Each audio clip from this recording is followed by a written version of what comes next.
ஏன் வழியில் நடக்க தெரியாதா? வழியில் நடக்க தெரிஞ்சுக்கிறதுக்கு வேற பாடம் இருக்கா? இருக்கே. நீங்கள் அதை படிச்சிருந்த என் மேல மோதி இருக்க மாட்டீங்களே. கொஞ்சம் சொல்லித்தாங்களே. எங்கள் நாட்டிலே போக்குவரத்து சட்டம் ஒன்று இருக்கு. அதில் பாதசாரிகள் வலதுபுறமாகவும் பாதையில் வாகனாதிகள் இடதுபுறமாகவும் பயணிக்க வேண்டும் என்பது முதலாவது அம்சம். ஆஹா, அப்புறம் சட்டம் அப்படி சொல்லிக்கொண்டிருக்க எங்கெங்க இஷ்டத்துக்கு ஏற்றபடிதான் நாங்கள் போவோம் என்று இடதையும் வலதையும் மாட்டிக்கொண்டோம் என்றால் பயணத்தில் நோக்கம் நிறைவேறாது. சொல்லுங்க. இடையில விபத்திலேயோ போக்குவரத்து சட்டத்துக்கு உட்பட்ட தண்டனை அபராதம் எனும் ஏதாவதுல தான் முடியும். அதுபோலதான் எங்கள் நாட்டு கல்வி திட்டமும்.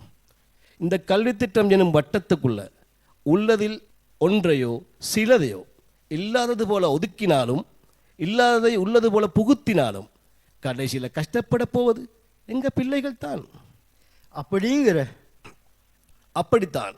ஏனெண்டா பரீட்சை வினாத்தார்கள் கல்வி திட்டத்திற்கு ஏற்ப மட்டும்தானே அமையும்.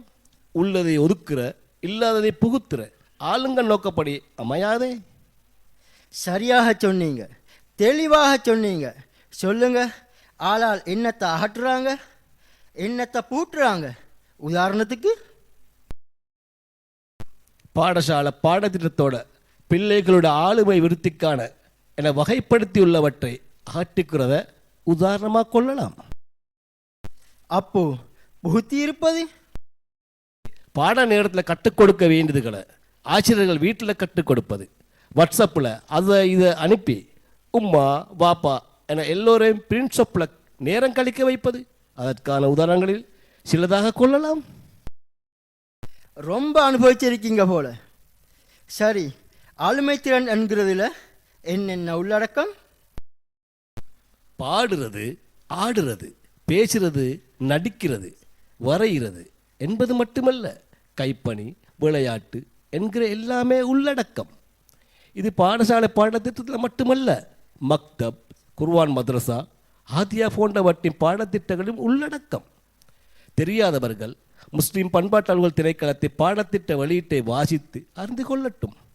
அதிலும் 9ஆம் பக்கத்தில் மாணவர்களின் திறன்களை வெளிக்காட்டும் நிகழ்ச்சிகள், ஆக்கங்கள், பாடுதல், கதை சொல்லல், நடித்தல், உரையாடுதல், வரைதல், கைவேலைகள், துவாக்கள், குர்ஆன் ஓதுதல், தன்னை அறிமுகம் செய்தல், சலாம் கூறுதல், பதில் கூறுதல், சுயமாக செயல்படுதல், குழுவாக இயங்குதல், தலைமைத்துவத்துக்கு கட்டுப்படுதல், கிராத் ஓதல் போன்ற இவற்றையும் அறிந்து கொள்ளட்டும்.